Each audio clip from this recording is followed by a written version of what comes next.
அதிமுக பாஜக கூட்டணியை எப்படியும் பிரித்து விட வேண்டும் என்று அண்ணாமலை ஸ்கெட்ச் போட்டுள்ளதாக தகவல் வெளியான நிலையில் இபிஎஸ் 2026 தேர்தல் மற்றும் கூட்டணி கணக்கை கருத்தில் கொண்டு ரகசிய மீட்டிங்களை மேற்கொள்வதாக கூறப்படுகிறது. 2026 சட்டமன்ற தேர்தல் களம் இப்போதே சூடுபிடிக்க தொடங்கியுள்ளது. அந்த வகையில் ஆளும் திமுகவிற்கு எதிராக பாஜகவுடன் கூட்டணி வைத்து தேர்தலை சந்திக்க உள்ளது அதிமுக. அதேபோல் தற்போது இருக்கும் இதே கூட்டணியுடன் 2026 தேர்தலை சந்திக்க திமுகவும் தயாராகி வருகிறது. சீமான் தனித்து போட்டியிடுவதாகவும் பாமகவுடன் கூட்டணி அமைப்பது தொடர்பாக தாவேக பேச்சுவார்த்தை நடத்தி வருவதாகவும் தகவல் வெளியாகியுள்ளது. அதிமுக பாஜக கூட்டணி அதிகாரப்பூர்வமாக அறிவிக்கப்பட்டாலும் இந்த கூட்டணியில் அண்ணாமலைக்கு உடன்பாடு இல்லை என்று சொல்லப்படுகிறது. அதோடு கடந்த 3 ஆண்டுகளில் பாஜகவை தமிழ்நாட்டில் வளர்க்கத்தான் பல்வேறு போராட்டங்களை நடத்தியதாகவும் இப்போதுதான் மக்களிடம் பாஜக என்ற ஒரு கட்சி தமிழ்நாட்டில் இருப்பதே தெரிகிறது எனவும் அண்ணாமலை பாஜக மேலிடத்திடம் சொன்னதாகவும் தகவல் வெளியானது.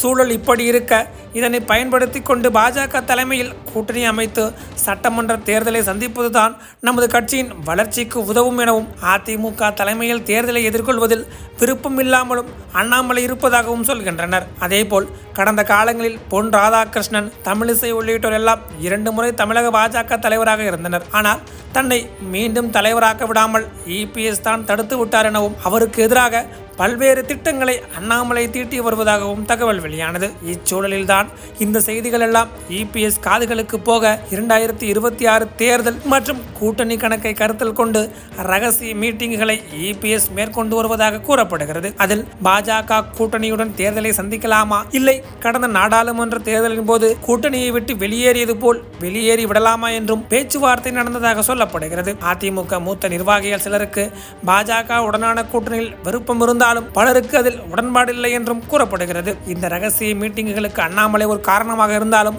இந்த முறையும் தோல்வியடைந்து விட்டால் அது கட்சிக்கு மட்டுமின்றி தன்னுடைய பதவிக்கும் ஆபத்து என்று இபிஎஸ் இதுபோன்ற சீக்ரெட் மீட்டிங்குகளில் கலந்து கொள்வதாக சொல்கின்றனர் விவரம் அறிந்தவர்கள்.